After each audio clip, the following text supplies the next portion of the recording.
We're eating spaghetti. Hi guys, I'm eating spaghetti. Look. What is this? Spaghetti mukbang. Hey.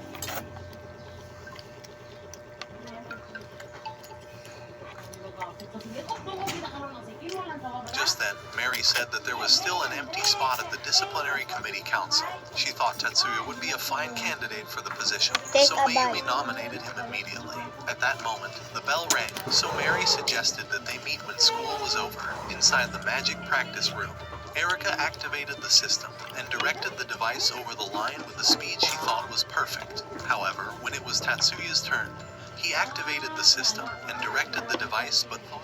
Okay, I'm in a dark warehouse. I got a flashlight at least. That's good. And a bunch of boxes. Bloody footprints. It was Tatsuya's turn. He activated the system and directed the device, but thought it was too slow.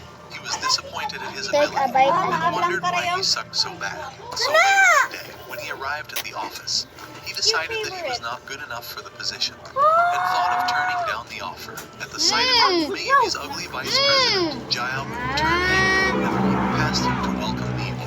Miyuki thought his face looks worse than broccoli, but decided to greet him anyway. Mary told Tetsuya that they must head to the disciplinary committee headquarters immediately so he would learn his full responsibility. However, as she tried to leave, Jayabu began saying that Tetsuya was bad news, and that no weed had ever qualified for a position in the committee. Miyuki told them that Tetsuya was better than the test score, and that he could kick anyone's ass in a fight. When Miyuki tried explaining further, Tetsuya silenced her and challenged Jayabu to a simulated fight, shocking everyone. Certain he would kick his ass, Jayabu accepted his challenge. Later that day, as they prepared for their fight, Jayabu thought he couldn't possibly lose to a useless low-ranking loser who couldn't even pass his practical skills test. On top of that, with his CAD that activates magic twice as fast, Jayabu was certain that he would win. He thought he could easily activate his speed reliance sequence before Tatsuya, and using a single system movement spell, he would fling him into the wall with a powerful force that would turn him into a vegetable. As Mary commanded the duel to begin, Jayabu prepared to launch his attack, but Tatsuya knocked him down in an instant, leaving everyone in shock, as they wondered how he appeared behind him so fast. However, Mary declared him the winner, and they thought he was a ghost or something. When it was over, she asked if he activated a self-acceleration skill before the fight started, but he told her that his skill wasn't even magic, but was rather a physical move. Miyuki told them that Tatsuya was training with a ninjutsu master, but Mayumi wondered if he used a spell from ninjutsu, so Tatsuya told her that his skilled Sion waves weren't strong enough to knock someone out. So Tatsuya explained that he had overwhelmed Jayabu with enough Sions that made him feel as if he was having a terrible seasickness. Mayumi wondered how he managed to release waves so powerful. Suzyun explained that Tatsuya had released 3 Sion waves of different frequencies, and directed them right at Jayabu so they would create a very strong wave together. She thought his abilities were incredible, and wondered how the f*** his practical exam score was low. Tatsuya told her that the school has a terrible grading system, and that most of his abilities were overlooked in the test. Regaining consciousness, Jayabu told them that the practical test was scored only on the speed of activating a spell, and accepting he was a loser. He decided to apologize to Miyuki, saying that he had allowed his emotions to cloud his judgment, and had wrongly condemned her words. However, he was too ashamed to make peace with Tatsuya and decided to leave instead. At home that night, Miyuki asked Tatsuya to upgrade her CAD so she could multitask with her skills. So he agreed to help her, and shortly scanned her in a device. However, when she was done, rather than going straight to bed like every other good supporting MC, she decided to play devil's advocate, and wondered if her brother wants to develop plot with her. Miyuki wondered if he would have Mayumi for a one-night stand, or would rather have a Dothraki-style threesome with Mary.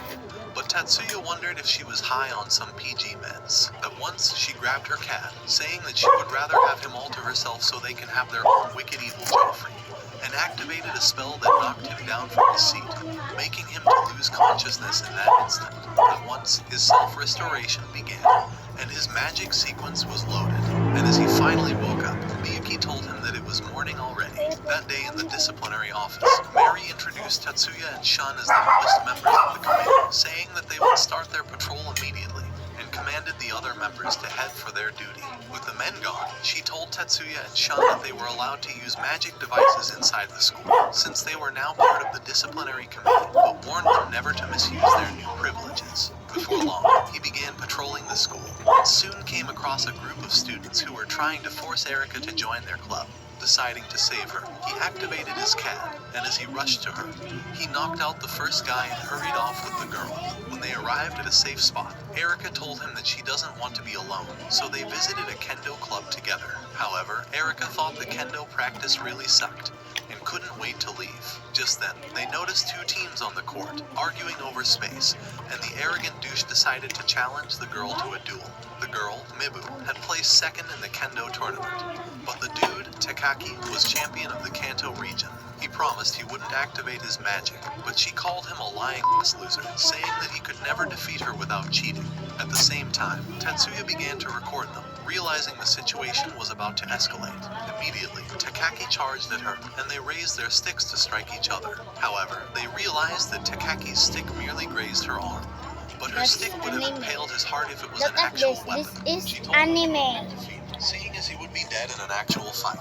But Takaki began saying that she was demanding for a real fight, and activated his core instantly. As he prepared to use his vibration combat magic and high-frequency blade, Tetsuya realized that this nutcase was about to take a little sparring way too far. In a flash, Takaki slashed at Mibu, narrowly missing her, and she realized she could have easily entered Nirvana. Takaki tried to attack again, but Tetsuya appeared before him and unleashed Sion waves that cooled off his weapon, as he immediately wrestled him to the floor. However, when the students realized he was a weed, one tried to grab him, but he whisked away. When he wondered why his friend was being arrested, Tetsuya said that he had used his magic inappropriately. Even so, the dude tried punching him, but he evaded and dodged another, causing him to bump into the other. As the other members attacked him, Mibu tried to support him, but her captain restrained her. At the same time, Tetsuya jammed their CADs, and merely danced around the useless student, and the captain thought he was impressive. The following day at school, Tetsuya was informed that a group of students were fighting in the gym and had to arrest them immediately, so he hurried off. However, as he ran past the trees, a mysterious hand tried attacking him with magic, but he predicted the spell and released Sion waves that destroyed it immediately. And as the worthless loser ran off, the captain that she was sick of being bullied due to her inability to use magic, and was bent on changing the school's activities. The captain thought that Tetsuya was their only hope of making progress, and told her to win him over to their club. At home that night, Tetsuya revealed to Miyuki that a secret anti-magic group was starting to infiltrate the school, and thought they were up to no good. While heading to the gym a few days ago, a student had attacked him, and he told her that he was certain the dude wore the organization's wristband. Hearing his words, Miyuki wondered if the anti-magic group intend to destroy the country to even their odds. So Tetsuya told her that it was possible, but thought their family would investigate this secret organization. Miyuki was afraid that they would have to return home once their family got involved. So Tetsuya promised to handle the situation before it got out of hand. A few days later, Tetsuya prepared for a new test, and as the system activated, it began estimating his magic speed, and he realized that it was over 900 milliseconds, and he thought he might be hopeless of ever improving his practical skills. At the cafeteria that afternoon, Mibu told Tetsuya that she intends to demand for better treatment for all the first course students if he decides to join her club. However, Tetsuya was not convinced, and asked to know what she really hopes to change. Mibu thought the entire f***ing school could be changed, but Tetsuya told her that she was too confused to make up her mind on what was truly important. He told her that his only desire was to graduate from the school and abandon everything else. Realizing they had different intentions, Tetsuya told her that he wouldn't be joining their club, and decided to leave. That afternoon, Mibu's secret group began announcing on the PA system that they intend to fight for equality in the school. They demanded to negotiate with the student council and threatened to destroy the school if their demands were not met. When Tetsuya and Miyuki arrived, Mary told them that they had cut off power, but could not make their way into the room as the door had been barricaded. At once, Tetsuya called Mibu and began telling her that the committee was willing to negotiate with them, promising they would not be arrested. Before long, They restrained the students, and Mibu wondered why Tetsuya had tricked her. Just then, Mayumi arrived and commanded that they release the students. She said that Mibu could not decide the terms of their negotiation on her own, but that she needed the support of the others. After all, they were all considered students of the school. She said that the student council would handle the situation, and suggested they leave for the negotiation at once. That day at school, Tetsuya spotted the captain as he tried to persuade Mizuki to join his club, and thought he was the same dude that attacked him a few days ago. As he left, Mizuki told him that he was the captain of Mibu's kendo club, and said that he has the same hypersensitivity skill that she possesses. That night, the sensei began telling Tetsuya and Miyuki that the captain was a member of the anti-magic group that often attacks the city, and that his brother was the leader of another famous anti-magic group in Japan. He said that he was up to no good, and was certain that they would attempt to ruin the debate. On the day of the debate, two mysterious men abandoned a truck outside the school, and took off before they were spotted. Inside the hall, the kendo club rep began telling everyone that the school's system was rigged to only favor magic users. However, Mayumi thought the dude was just paranoid, and began explaining that the committee does not have the power to change everything in the school, but promised to change the rule that made it impossible for second course students to join the student council.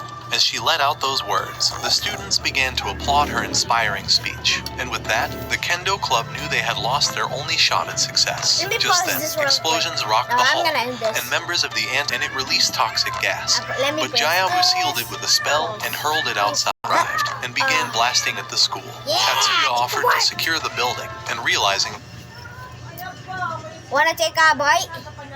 Take a bite, bro. Take a bite. Good job, guys. You ate it. that 2 deaths were better than 1, Mary commanded them to leave immediately. At the same time, Leo was kicking the bad guys around when one of them tried.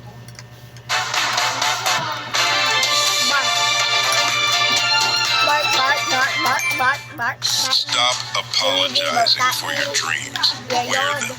Manifest without guilt. Kicking the bad guys around.